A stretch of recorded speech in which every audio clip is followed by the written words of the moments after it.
Hello guys, welcome to Pakistani fair reaction. तो कैसे हैं आप सब? उम्मीद है आप सब खैरियत होंगे, ठीक होंगे और आबाद होंगे। हमारी दुआ यही आप खुश रहें, आबाद रहें। चैनल पर न्यू तो चैनल को सब्सक्राइब कर ले, लाइक कर ले, शेयर कर ले, ताकि हर आने वाली वीडियो आप तक जल्द से जल्द मिल सके। तो मेरा नाम है अफान। मेरा नाम मंसूर। सो गाइस, आज हम एक ऐसी खास वीडियो के बारे में जानने लगे हैं जिसमें भारत को बहुत ही फायदा है भाई। तो आज हम जानेंगे भाई, रूस ने भारत से मदद मांगी थी। भारत अपना सुखोई सुपर जेट बचा सकता है। इंडिया और रूस ने भाई इंडिया से मदद मांग ली थी ना। तो इसके बारे में आज हम जानेंगे। तो वीडियो को ओरिजिनल लिंक आप सब भाइयों को मिल जाएगा डिस्क्रिप्शन में। तो कार्डन करते हैं 3, 2, 1 एंड स्टार्ट। दोस्तों, आपने वो कहावत तो सुनी ही होगी कि लातों के भूत बातों से नहीं मानते हैं। पश्चिमी देशों की भी कुछ ऐसी ही हालत है। रूस यूक्रेन मैटर में बार बार भारत को घेरने वाले पश्चिमी देशों को भारत ने एक बड़ा झटका दे डाला है। दरअसल भारत ने मल्टी बिलियन डॉलर का प्रोजेक्ट इन देशों से छीनकर रूस को दे दिया है, जिसके साथ ही रूस को यह प्रोजेक्ट मिलने से रूस की सिविल एयरलाइंस इंडस्ट्री को बचा लिया गया है। दोस्तों, जैसा कि आपको पता है कि भारत ने 2 कंपनियों को 470 सिविल एयरक्राफ्ट बनाने का ऑफर दिया था। ये दोनों ही कंपनी फ्रांस की एयरबस और अमेरिका की बोइंग थी। इस ऑर्डर के वजह से ही फ्रांस और अमेरिका के लाखों लोगों को रोजगार मिल रहा था। भारत को उम्मीद थी कि ऑर्डर मिलने के बाद ये दोनों देश रूस को लेकर भारत को घेरना छोड़ देंगे। रूस को लेकर भारत से किसी भी तरह का सवाल नहीं पूछा जाएगा, लेकिन इन्होंने ऑर्डर मिलते ही भारत को अपना असली रंग दिखाना शुरू कर दिया था। इस वक्त भारत में G20 समिट चल रहा है, जिसमें सिर्फ डेवलपमेंट और ग्लोबल इशू की ही बात की जाती है। लेकिन पश्चिमी देशों द्वारा बार बार G20 समिट की मीटिंग में रूस यूक्रेन युद्ध को लाया जा रहा है, जिस वजह से G20 समिट में फॉरेन मिनिस्टर की मीटिंग को बिना ज्वाइंट स्टेटमेंट के ही खत्म करना पड़ा। और क्योंकि इस साल भारत को G20 की प्रेसिडेंसी मिली है, ऐसे में बार बार रूस यूक्रेन के मुद्दे को उठाने से भारत का नाम खराब हो रहा है, जो साफ तौर पर यह दर्शाता है कि ये देश भारत से बदला ले रहे हैं, क्योंकि भारत रूस की आलोचना नहीं कर रहा है। यही कारण है कि भारत ने इन देशों को खींचकर तमाचा जड़ दिया है और भारत अपने सिविल एयरक्राफ्ट की कमी को पूरा करने के लिए पश्चिमी देशों को छोड़कर रूस के साथ पार्टनरशिप करने का फैसला ले लिया है। बिजनेस स्टैंडर्ड की एक रिपोर्ट में बताया गया है कि भारत ने रूस के सुखोई कंपनी के साथ छोटे सिविल विमानों को देश में बनाने के लिए बातचीत शुरू कर दी है। इस रिपोर्ट में बताया गया है कि इस प्रोजेक्ट में रूस भारत को 51% की हिस्सेदारी और विमानों को बनाने की तकनीक दे रहा है। आपको बता दें कि यह डील भारत और रूस दोनों के लिए ही काफी जरूरी है। आपको बता दें कि रूस और भारत के बीच जिन विमानों को बनाने की डील हो रही है, उसका नाम सुखोई सुपरजेट 100 है। अमेरिका और पश्चिमी देशों ने कई सालों से रूस के इस विमान पर प्रतिबंध लगा रखा है।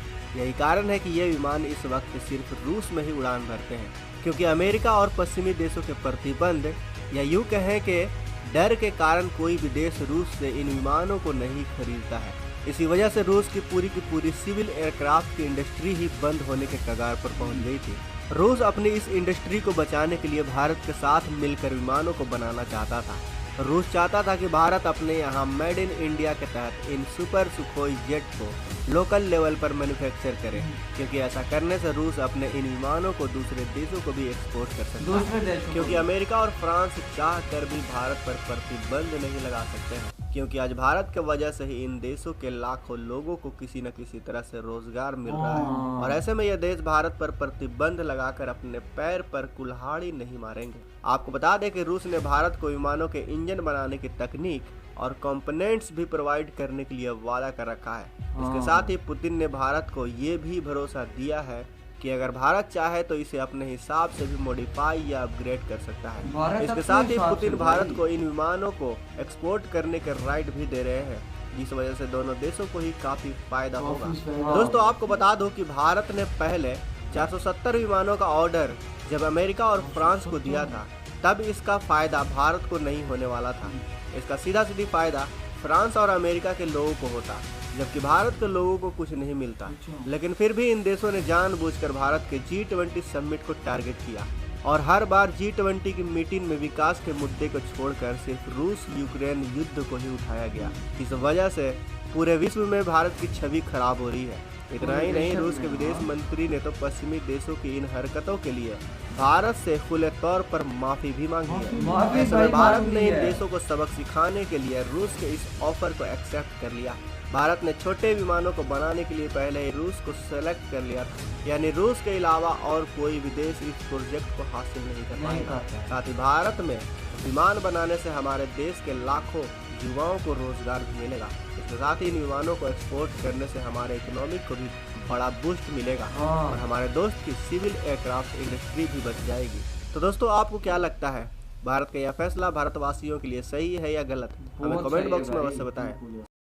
यार क्या कमाल का भाई कमाल की बूस्ट तो वीडियो होगा है यार। इसमें जो है ना कितने तरक्की कर रहा है। एक रूस के साथ इन लोगों ने कितना अच्छे संबंध बनाए हुए हैं हाँ। और दूसरा इनके साथ ये नहीं फायदे ही फायदे हैं इसमें भाई, डबल फायदे हैं। एक तो इकोनॉमी ऊपर चली जाएगी, दूसरे नंबर पे ये है कि पूरे भारत में पूरी दुनिया में यानी कि भारत का नाम और भी रोशन हो जाएगा। और इसके अलावा बहुत कमाल, यानी अपने वो जहाज खुद बना रहे हैं, रोजगार में अच्छा हो जाएगा, यानी और इतनी किस्म की मैं कह रहा हर हूँ, चीज की भाई हर चीज में फैसिलिटीज मिल रही हैं भारत को। तो और इससे आगे भाई क्या रह जाता है, आप मुझे बताएं ना। इसकी वजह से पूरी दुनिया खिलाफ थी इंडिया के, और खिलाफ इंडिया ने थी। कर दिखाया कि यार वाकई कुछ है। भाई ये यूक्रेन और रशिया की जंग खत्म होने का नाम ही नहीं ले रही, और ये हो सकता है भारत ही खत्म करवाए। क्यों, यही ऐसा कर सकता है। और तो सबसे ज्यादा हथियार जो अभी सप्लाई कर रहा है इंडिया ही कर रहा है। हाँ। तो ये बहुत अच्छी बात तो है। यार आपका क्या कहना है कमेंट सेक्शन में जरूर बताइएगा। तो मिलते हैं नेक्स्ट वीडियो में, तब तक के लिए अपना बहुत ज्यादा ख्याल रखिएगा यार। बाय।